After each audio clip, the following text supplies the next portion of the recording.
Nope is the name of Jordan Peele's most recent horror movie. It stars Daniel Kaluuya and Keke Palmer and grossed over $100 million at the box office just 3 weeks into its debut. No spoilers here, but the movie, with its twists and turns, played with our affinity for UFOs and aliens and forced us to see what emerges when we reconsider what we don't know, our curiosity. Peele asks us to consider the idea that the universe is a laboratory and playground for discovery, that what we're trying to inhabit is completely inhabiting us, and that the things we don't yet have names for, but are getting closer to seeing, will completely shift our understanding of the universe. I know, it might sound complicated, but if you see the movie, and you totally should, you'll get what I mean. So after watching the movie, I couldn't help but wonder what other mysteries in the sky we're getting closer to seeing.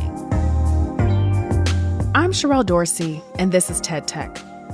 Today, we're hearing from Chanda Prescod-Weinstein about a different curiosity in the heavens, invisible matter, which, as you'll hear, Prescod-Weinstein believes might be a little more visible soon within the next round of telescopic technology.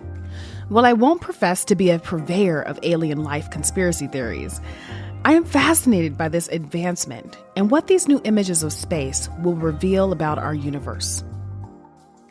Listen to the theoretical physicist talk from the TED stage, and stick around after the talk to hear my thoughts on how we can honor the contributions of Black women in science and tech.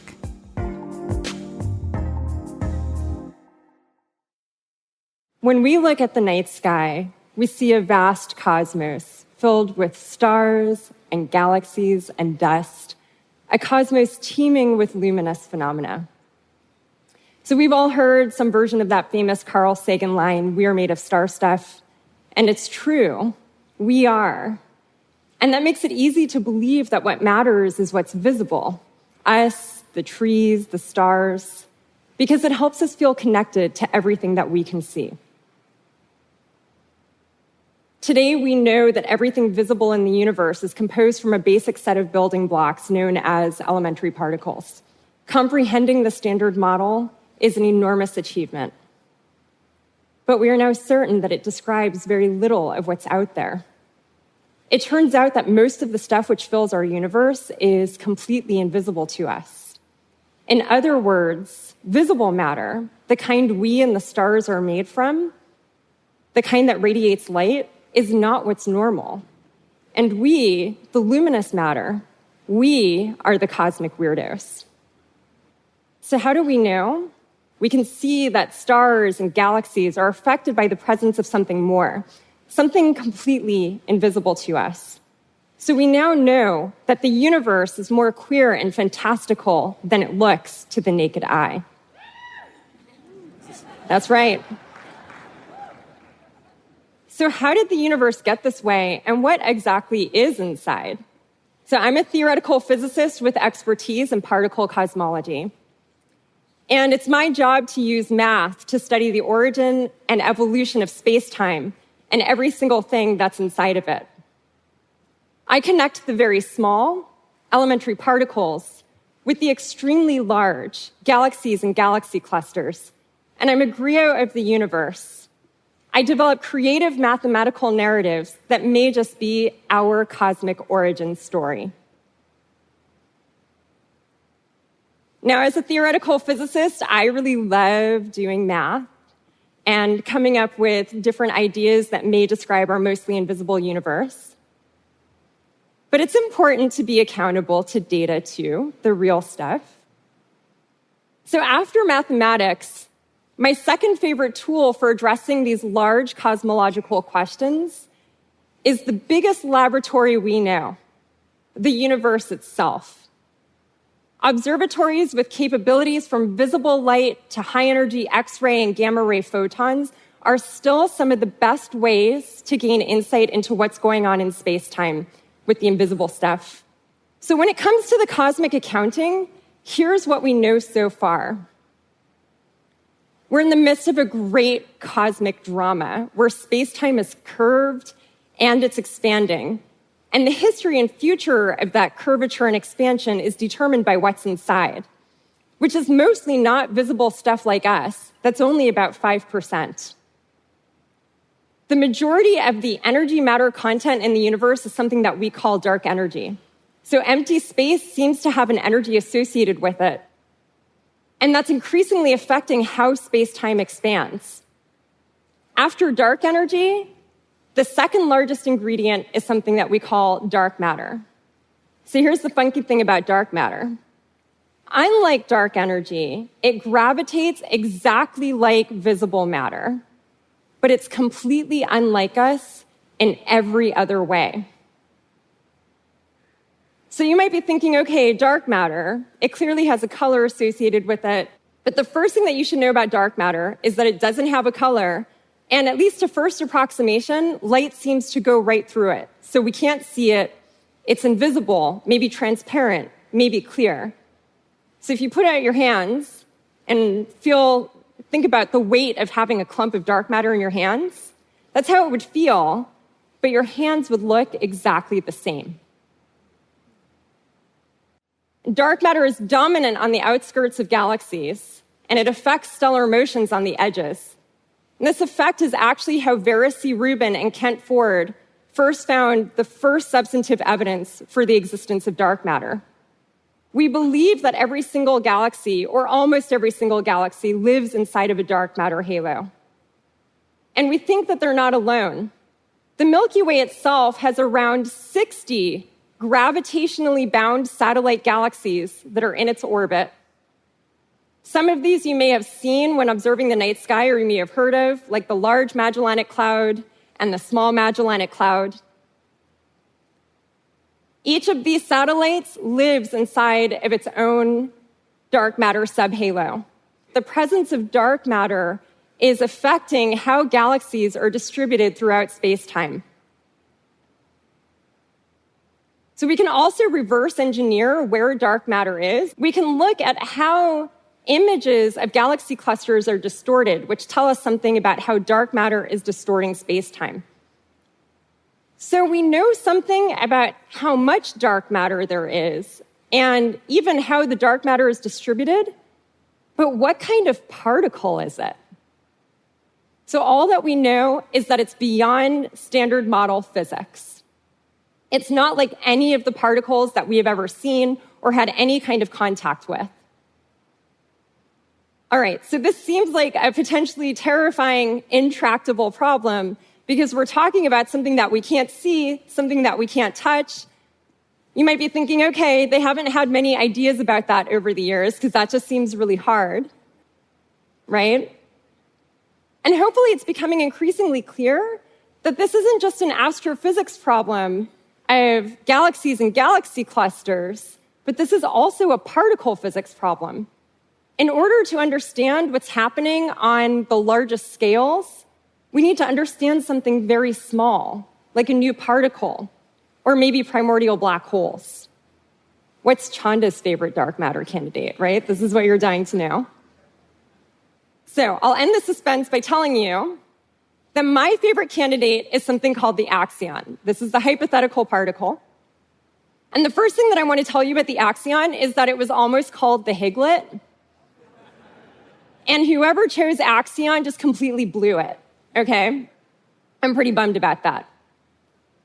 But the axion is a compelling particle because it's a twofer. It addresses a problem that we already had, a conflict between theory and experiment in the realm of quark physics.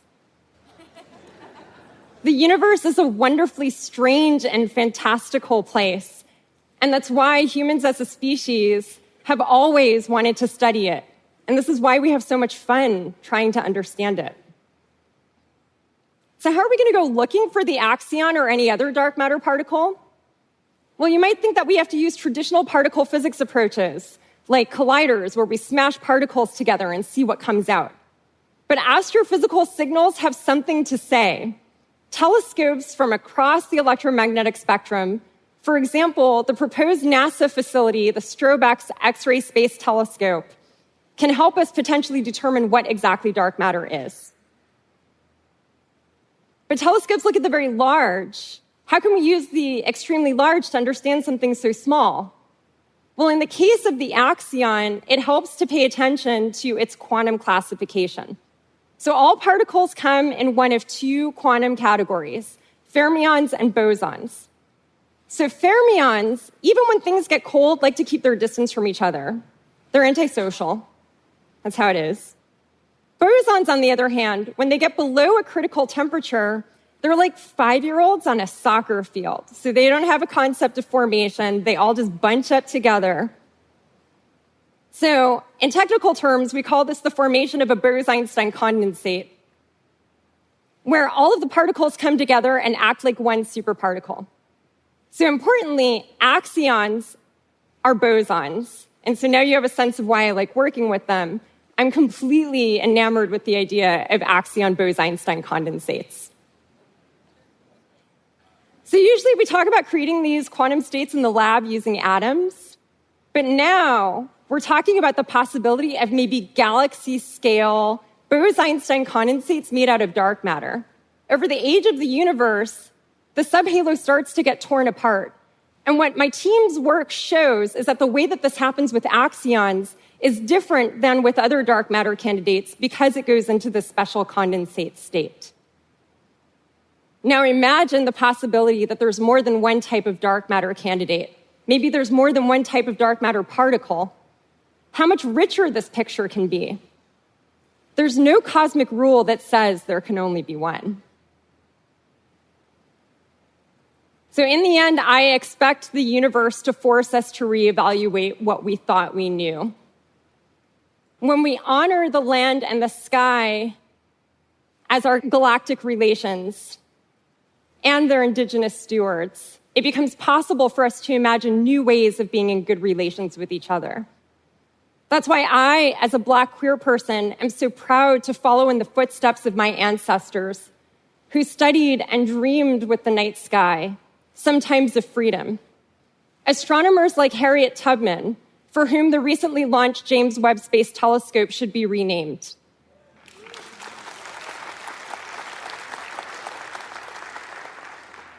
I honor the gay NASA employees who were persecuted under the leadership of JWST's namesake, even as I share in the tremendous community-wide excitement for what that facility is going to teach us about dark matter. And I honor the memory of Vera C. Rubin, the astronomer who first asked me as a young, terrified graduate student, how do you think we should solve the dark matter problem? We live in an amazing time to be doing dark matter research.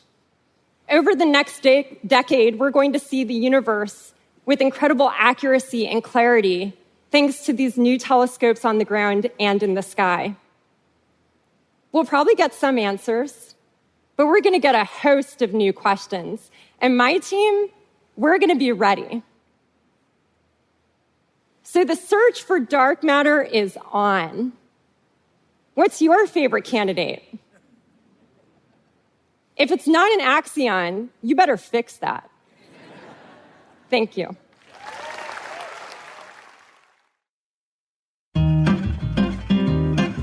This was my first encounter with Prescod-Weinstein's work, and I have to say that her enthusiasm for telescopic advancements convinces me that seeing is believing.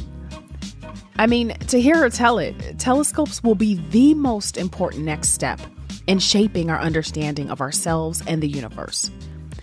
As if you haven't heard me say it enough, tech is important. And as we approach this incredible development, I want to call out something that Prescod-Weinstein said in her talk about Harriet Tubman, because it's also so important to consider how we name these technologies and who we value as we move into that next stage of scientific development and discovery.